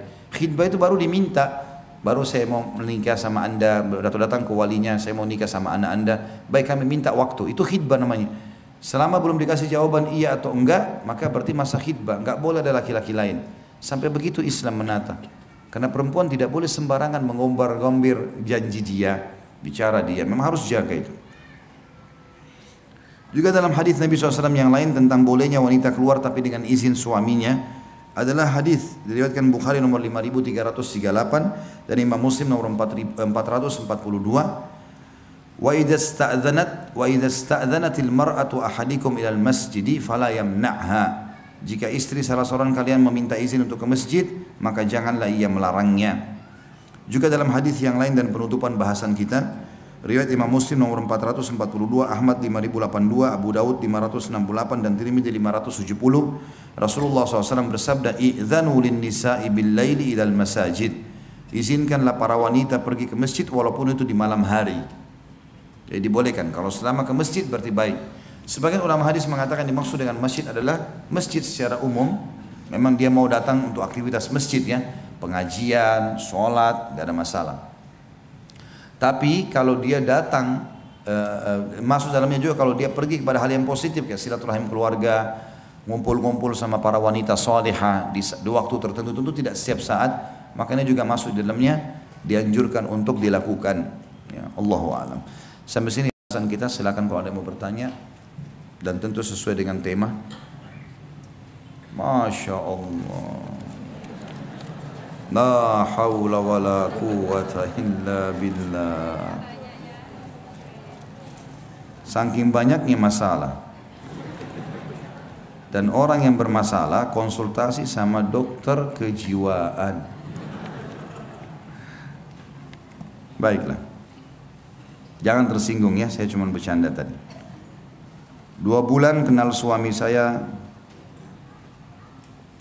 disuruh menikah sama orang tua karena almarhum orang tua sangat mengerti agama. Saya sudah menikah 11 tahun. Dari awal menikah sampai sekarang saya selalu dianiaya lahir batin. KDRT, penghinaan, tidak ada nafkah batin dalam setahun kalau tidak diminta. Selalu selingkuh, berbohong, tidak berbuat. Apa ini? Soal apa ya? Tidak mungkin terbuka soal keuangan ya. Misal gaji 40 juta tapi cuma bilang 10 juta. Sampai dia kongsi bangun usaha sama adiknya sampai 5 tahun sudah berjalan, saya tidak tahu sama sekali apakah dibagi hasilnya. Terakhir awal Januari kemarin suami menganiaya saya lagi hingga badan biru semua. Dan saya lapor polisi karena saya sangat sakit hati sekali. Bersambung. Baik. Tapi akhirnya saya lihat anak, apa ini?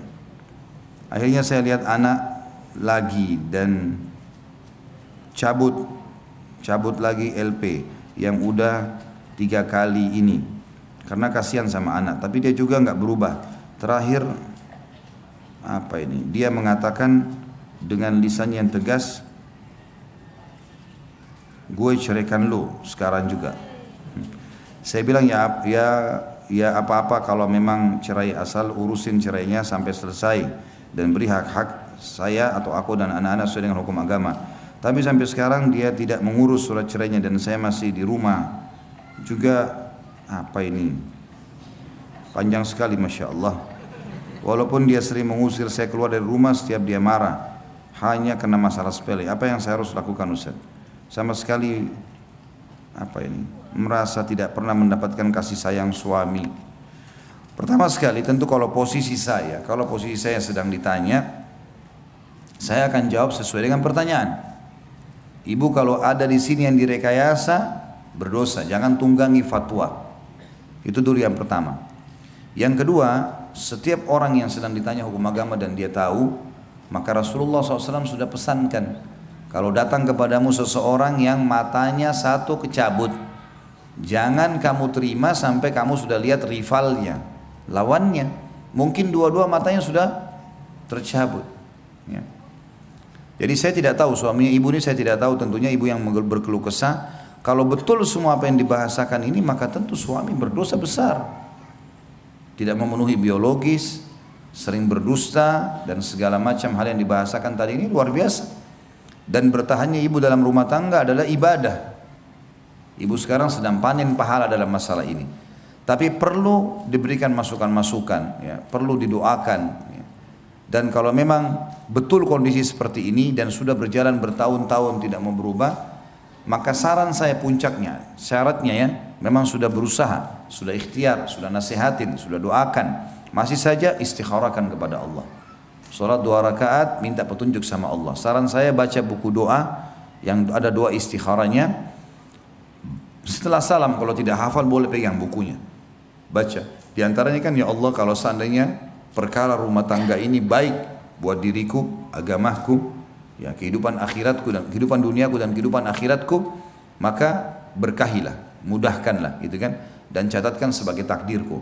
Dan kalau seandainya perkara mempertahankan rumah tangga ini buruk buatku, agamaku, urusan duniaku dan urusan akhiratku, maka pisahkanlah, ya. Pisahkanlah dan tunjukkanlah kebaikan dimanapun itu teradakan atau terarahkan. Saran saya seperti itu. Allah alam. Jadi ibu istikharah kepada Allah SWT kalau betul-betul sudah ikhtiar, ya, istikharah kepada Allah, minta kepada Allah petunjuk. Kalau memang Allah mudahkan dia akhirnya ajukan perceraian, berarti itu yang terbaik.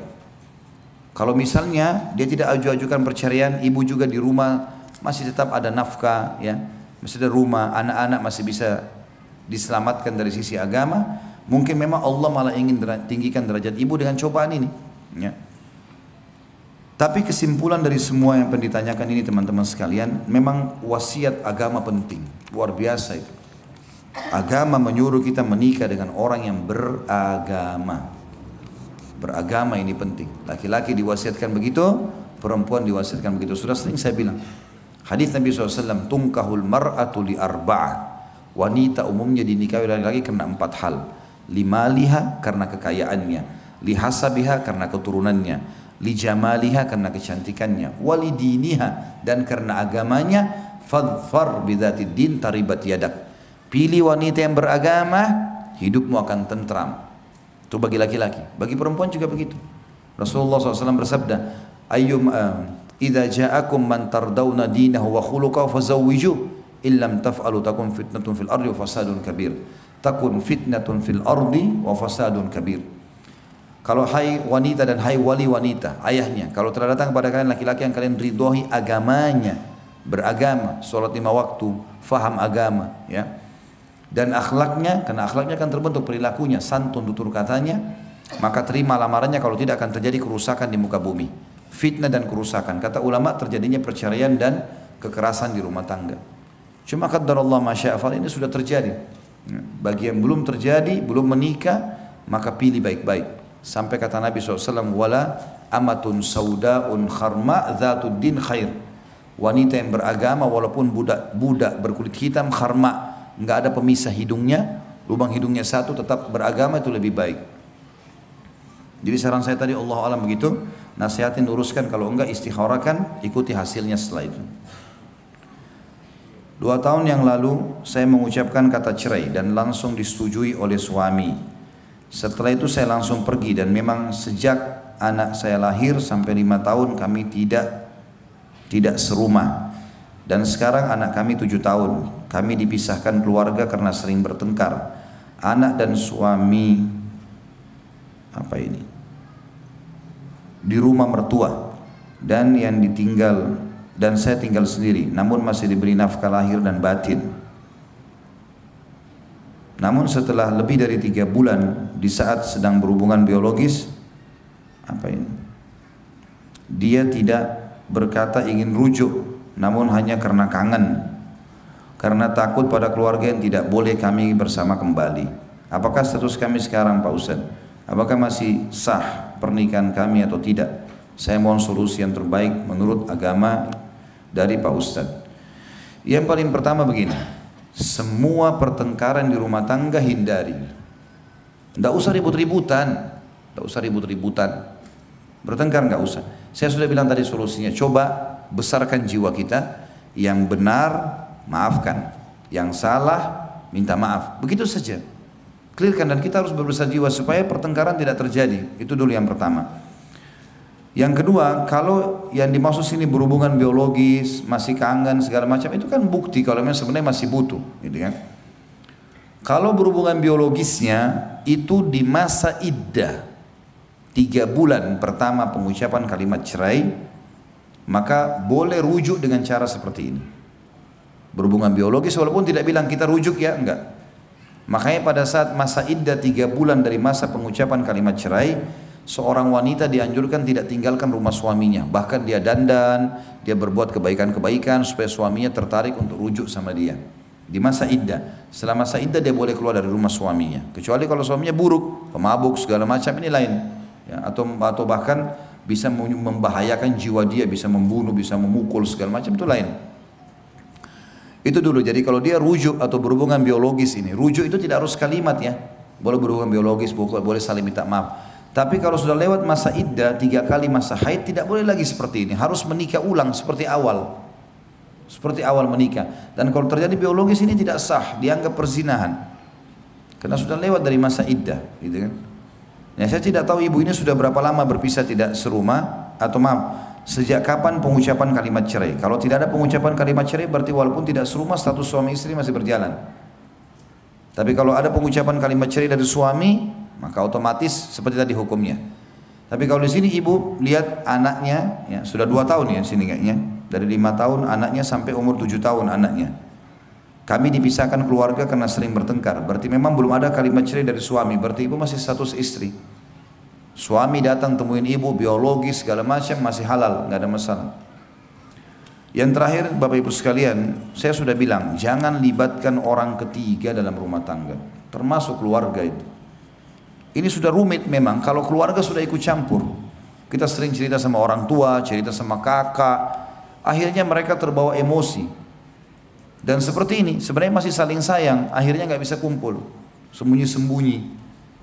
Saran saya terang-terangan, sampaikan kepada keluarga sekarang baikan, sama-sama rangkul suami, ibu rangkul suami, bilang kita baikan, kita baik-baik, kita jaga ini semua hubungan dengan Allah, karena Allah. Apa yang kurang dari saya ingatkan, apa yang kurang dari kamu saya juga akan ingatkan. Agama jadikan landasan. Lalu kita terang-terangan sampaikan ke keluarga, kalau kami akan kumpul kembali, udah selesai. Itu kan. Dan tidak usah sembunyi-sembunyi, karena ini bukan masalah yang haram kok. Belum terjadi perceraian. Setelah anda tahu bahwa berhubungan antara suami istri adalah sedekah, bolehkah minta terus tiap hari ke istri?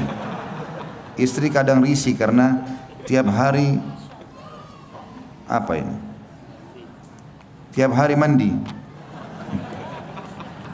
Boleh, kenapa tidak? Dan istri nggak boleh tolak. Kenapa risih? Masa sesuatu yang enak ditolak? Nggak boleh tolak. Kenapa nolak? Kenapa risih? Yang risih itu kalau orang lakukan bukan sama suaminya, gitu kan? Lagian kenapa harus malu kalau mandi? Orang tidak hubungan biologis kan juga boleh mandi kan? Nah, itu capek kalau jadi beban. Ya, kalau dijadikan beban, kalau dinikmati nggak bakal capek kok.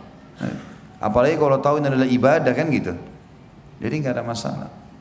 Dan subhanallah hikmah Allah, dan ini terbukti secara medis ya. Laki-laki itu kalau dia sudah klimaks dia butuh waktu 20 menit sampai 25 menit untuk mengembalikan lagi keinginannya. Perempuan tidak seperti itu. Ibu-ibu sebenarnya tidak ada seperti laki-laki. Bahkan dalam satu kali hubungan biologis bisa berulang kali klimaks, bagi dia nggak ada masalah. Allah sudah buat itu. Makanya dia layani suaminya berulang-ulang pun dia tidak ada masalah bagi sebenarnya. Sebenarnya perempuan tidak akan ada masalah.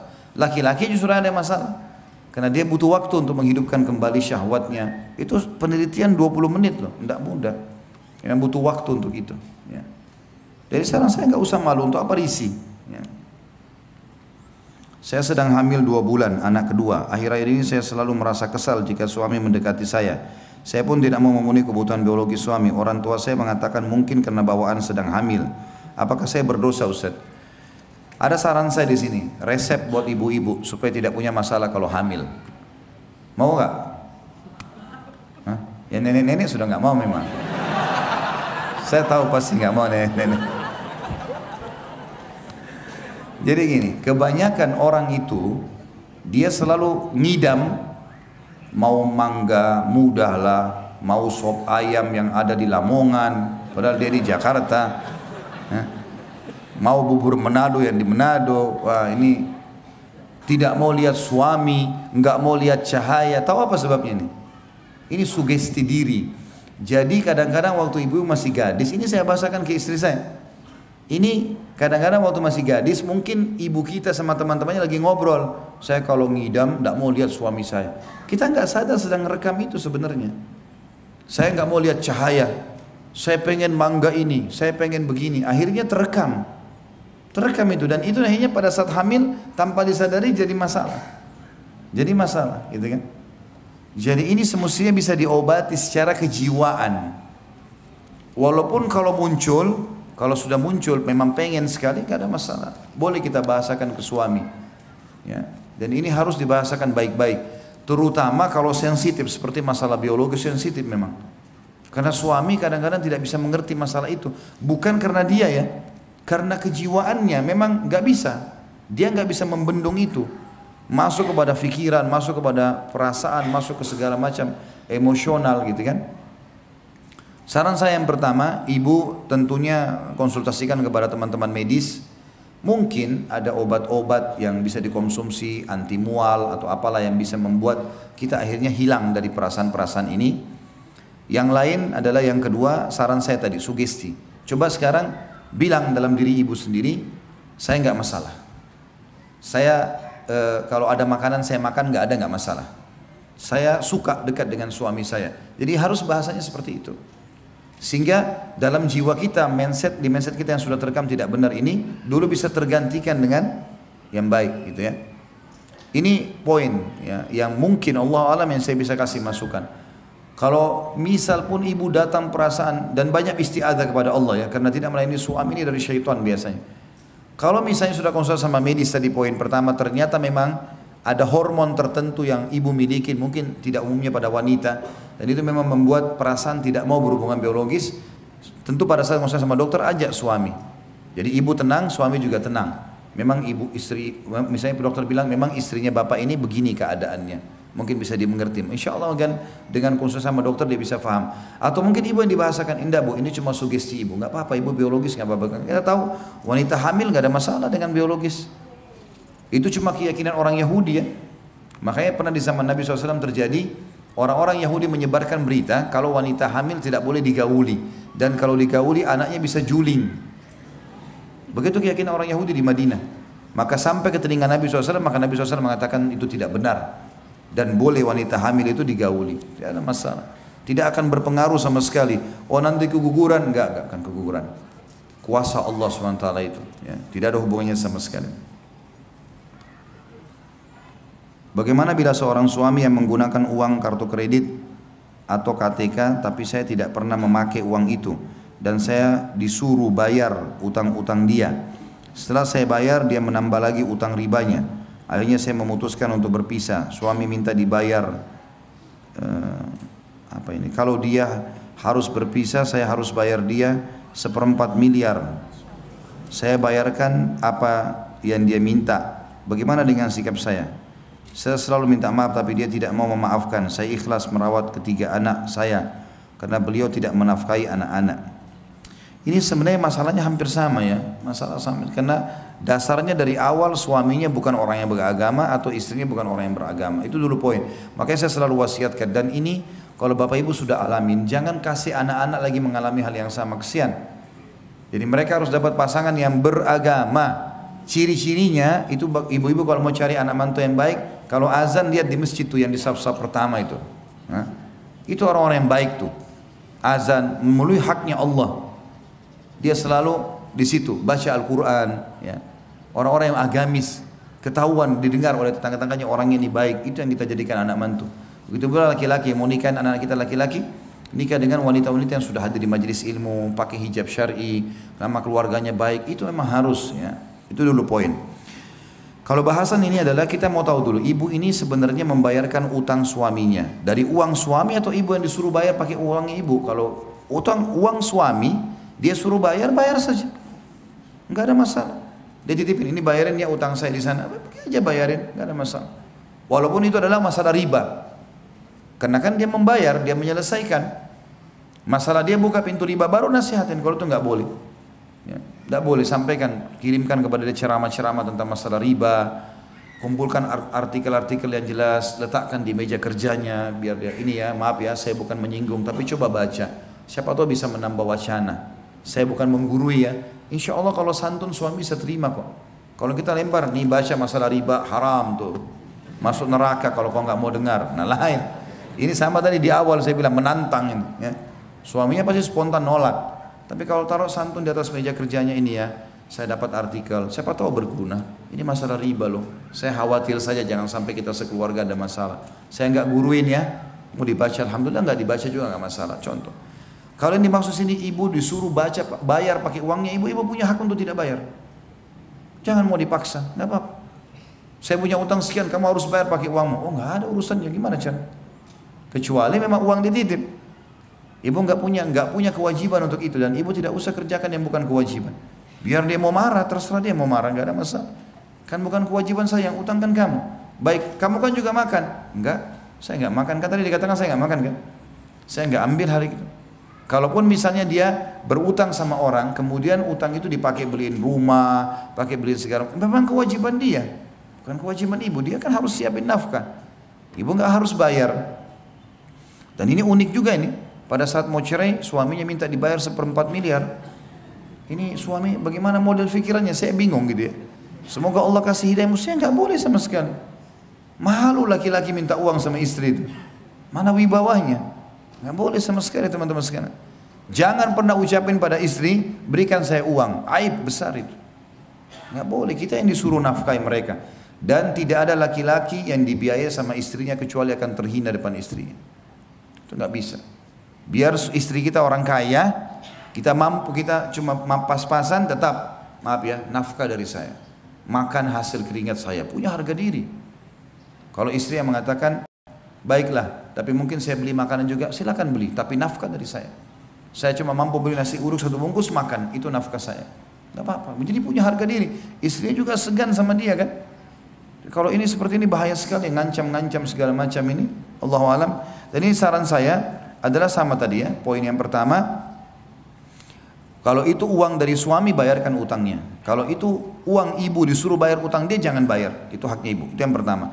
Yang kedua, kalau kasus sudah seperti ini, apalagi sudah bicara masalah pisah, maka selalu saya katakan istikharah lah. Salat 2 rakaat, minta petunjuk kepada Allah Subhanahu wa taala agar Allah berikan jawaban, ini dipertahankan atau tidak. Kalau yang lain sudah nggak ada lagi jawabannya. Banyak sekali, Masya Allah ini. Bolehkah membaca atau membuka HP suami tanpa seizinnya? Tidak boleh. Jangan ambil tugasnya malaikat. Untuk apa? Hah? Pusing-pusingin diri untuk apa ibu-ibu? Tidak usah. Tidak perlu penasaran. Tidak perlu. Dalam Islam tidak ada kata-kata penasaran. Tidak perlu. Kalau kemungkaran kelihatan depan mata, kita lihat dia jalan sama perempuan bukan mahramnya, nah itu kita wajib ingkar mungkar. Kalau nggak kelihatan, bukan urusan kita, jangan korek ini. Sibukkan diri dengan ibadah, tidak ada waktu Bapak Ibu sekalian. Ada waktu kita ini untuk ngurus. Bayangkan tersitanya waktu kita kalau kita sibuk mengetahui apa yang pasangan kita lakukan 24 jam. Nggak ada yang kita bisa lakukan, tidak ada produktivitas yang bisa kita lakukan. Nggak ada sesuatu yang kita bisa buat. Saya kalau mau tahu istri saya buat apa 24 jam, saya nggak akan bisa ngajar. Karena saya akan sibuk, WA-nya dikirim ke siapa, dia ngomong sama siapa, ini nggak ada. Allah yang ciptakan, dia mengawasi. Saya bilang sama istri saya nggak periksa HP kamu ya. Allah ada, hati-hati. Sebagaimana saya tidak mau juga HP saya diperiksa. Kita saling percaya, selesai. Kalau kelihatan kemungkaran depan mata baru kita luruskan, kalau enggak. Saya nggak mau pusing, dan ibu bapak sekalian juga jangan pusing, nggak usah. Ada malaikat tidak pernah tidur 24 jam. Catat kebaikan, catat keburukan. Yang di langit hukum, bukan kita. Nggak usah sibukkan diri dengan itu. Dan ingat, kalau kita baik, Allah juga buat pasangan kita baik. Kalau kita buruk, Allah buat pasangan kita buruk. Kan sabda Nabi SAW jelas. Kata Nabi SAW, kalau berbaktilah pada kedua orang tua kalian, Allah akan karuniakan kalian anak-anak yang berbakti dengan kalian. Jaga kehormatan, kesucian, kemaluan kalian, jangan selingkuh. Allah akan jaga juga kesucian pasangan kalian. Allah jaga dengan hikmahnya. Maka kita harus muhasabah mulai dari kita. Sama dengan kasus pemimpin yang zalim dalam bahasan kepemimpinan kan gitu. Kalau kita masyarakat baik, Allah kasih pemimpin yang baik. Tolak ukurnya itu kata ulama. Kalau pemimpinnya buruk berarti ada masalah dengan kita sebagai masyarakat. Kita yang jadi masalah. Muhasabahnya di situ. Kita muhasabah diri kita sendiri. Allahu alam. Jadi saran saya nggak usah bu. Ya. Mau kata penasaran kah, mau cari tahu kah, nggak usah. Kalau depan mata kita begitu. Sama juga saya sarankan ibu-ibu kalau mau tenang hidup, nggak usah kalau suaminya datang nggak cerita apa-apa, nggak usah bilang kok kamu nggak cerita apa-apa, ada apa sih? Nggak perlu. Dia cerita kita dengar, nggak cerita ya sudah. Banyak kegiatan yang lain kan. Bisa baca buku, bisa segala macam. Kita ceritakan ke dia. Anak-anak begini, tadi ada tamu, tadi ada begini. Nah, sebatas itu. Maka hidup akan tenang. Memang yang merumutkan masalah kehidupan kita ini karena begitu. Terlalu banyak mencampuri hal-hal yang berhubungan dengan pasangan yang memang tidak ada hubungannya sama kita sama sekali. Allahu a'lam bishawab. Sampai sini saya Bapak Ibu sekalian karena sudah jam 11 lewat dan saya harus mengantar ayah saya ke bandara. Beliau lagi datang kebetulan dari Makassar. Dan sebelum saya tutup juga, tentu saya harap teman-teman jangan terlalu mudah menyebarkan informasi kalau belum memastikan ya. Kemarin saya ditanya sama teman-teman tim, Ustadz memang ibunya Ustadz meninggal, gitu kan? Ada banyak tersebar di WA, ibunya Ustadz Khalid Basalamah meninggal. Ibu saya meninggal tahun 1979. Saya masih 4 tahun, sudah lama meninggal. Saya bilang sama teman-teman tim, kok ibu saya sudah meninggal lama, baru sekarang mau ditahu ya? Ayah saya alhamdulillah menikah lagi, ada pasangan beliau dan ibu saya anggap ibu saya dan ada beliau di Jakarta dan akan berangkat hari ini ke Makassar. Jadi nggak ada, tapi sudah diekspos di mana-mana. Ini harus hati-hati terima berita seperti ini, gitu kan? Sama juga informasi saya akan menemani ayah saya ke bandara, bukan saya yang ke Makassar ini. Ya. Tadi sudah ada berita begitu, katanya mau ke Makassar gitu. Padahal sebenarnya tidak. Allahu a'lam. Jadi kita harus lebih hati-hati, apalagi sebarin berita sebelum tabayun tidak boleh. Yang begitu saya Bapak Ibu sekalian. Subhanakallahumma bihamdika asyhadu an la ilaha illa anta astaghfiruka wa atubu ilaik. Wassalamualaikum warahmatullahi wabarakatuh. Akhir seperti tadi ya. Sudah ambil belum? Bukunya sudah ambil.